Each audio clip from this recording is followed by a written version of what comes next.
Hello, my name is Stevie Martin with the Avaya Serviceability Engineering team. This video will demonstrate how to back up and restore the Avaya Live Engage server for release 3.0 and beyond.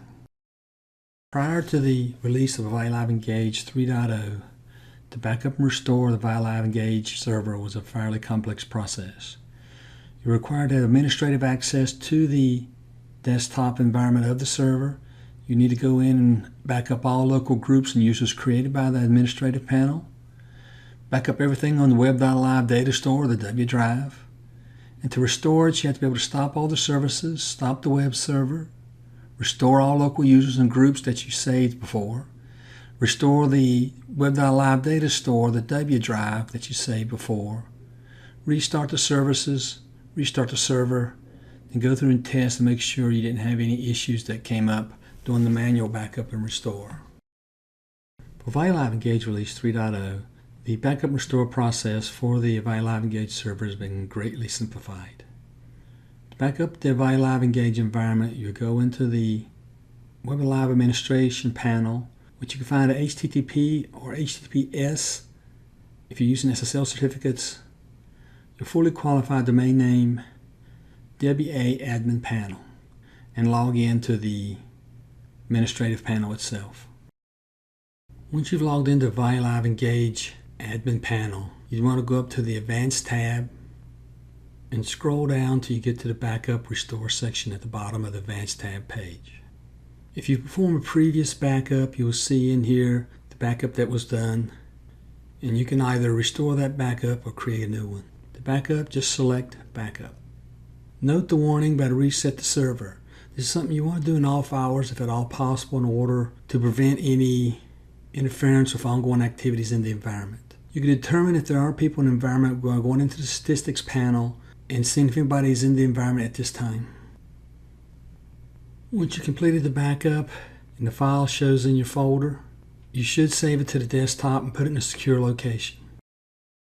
If you've purchased the Avaya Live Engage on-premise solution, you will have the environment installed on a desktop in your facility, and you will have administrative access to the desktop. If you do, you can go into the environment and go to the W drive Web Live Backups and see the file you just backed up previously. If you delete the file from this environment and you go back and do a restore of the admin panel, you'll see that it goes away. You are recommended to save this file separately in case we have a catastrophic failure. If you're using the software as a service version of Avaya Live Engage, you won't be able to delete the file, and if it does get deleted, you'll have to work with support to restore it. If you save that backup file, you can provide it to them and they'll put it in this folder for you, and you'll be able to restore your environment, or they will do it for you. Also, if you want to go back to some earlier version, you can have it and put it back in here by hand if you have access to the desktop and on-premise solution. This is just a quick look at what we backed up in the administrative panel. It has all the information under the Web Live folder in the W drive on the Avaya Live Engage server environment. Note that if you had a catastrophic failure of the environment and need to do a complete reinstall, this will have saved all your basic information and configuration, but you will still need to go in and restore your user groups. If you have any questions about this, you should talk directly with a Avaya representative. If you wish to restore to an earlier environment, you go into the administrative panel. Once you're in the panel, as we discussed on the backup, you should go to your statistics page and verify there is no one in the environment that can be impacted by the restore.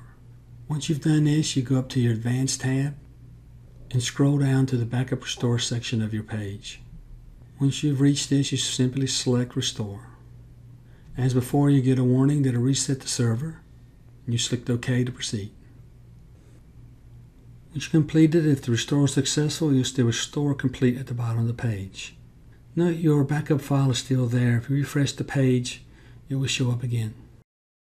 A few minor issues to discuss. The first one is you can only have one backup at a time. If we were to go back into the administrative panel and do a second backup, the original backup will get removed and replaced with a new one.